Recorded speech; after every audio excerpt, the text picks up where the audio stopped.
A rich young man went to a convenience store to buy a packet of cigarettes, only to be turned down by the cashier. 액잔 제대로 걸었니? However, the young man merely smirked and handed his bank card to the girl, but she told him the card had been frozen. Upon hearing this, the rich young man said he'd never run out of money on his card, but the girl wasn't the least bit interested. Left with no choice, he had to pay in cash. Yet before leaving, he took a dig at the girl. 네 손 들어와서 잔돈은 못 받겠다.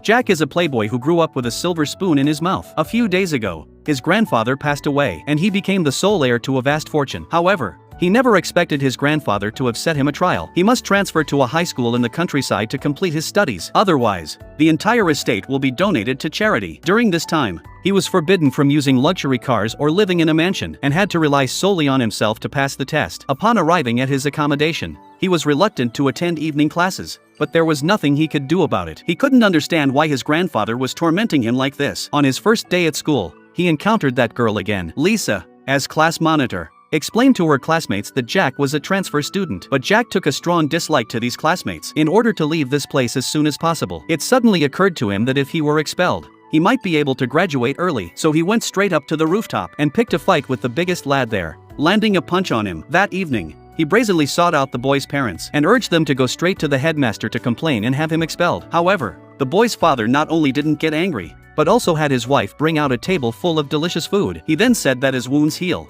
one's mind also gradually matures. On his way back, the boy he'd beaten not only packed Jack a portion of food, but also handed him a torch, reminding him to be careful on his way home, as there were no streetlights in the countryside. Jack began to feel a little frightened as he walked along. Just then, someone suddenly shone a torch right in his face. Looking closely, he realized it was Lisa, as if clutching at a lifeline, and took a brisk stride to catch up with Lisa. The two didn't exchange a single word. They simply walked one in front of the other along the country lane. That day, the class was preparing for a stage performance, and the only role left to cast was that of the maid. As it happened, Jack walked into the classroom, which instantly gave Lisa an idea. Jack simply couldn't bear it any longer, so he rang a friend to ask them to send some money over. Jack wanted to bribe the headmaster with the money, but the headmaster wasn't having any of it, and simply told him that there were no shortcuts in life. In order to return to his former lifestyle, he called his friends and they drove out to the countryside in their luxury cars. The next day, the car ran out of petrol, as there were no petrol stations in the countryside. His friends contacted someone who could refuel the car, but they never expected it to be Lisa again. Jack couldn't fathom just how many part-time jobs she was juggling. As Lisa was about to leave,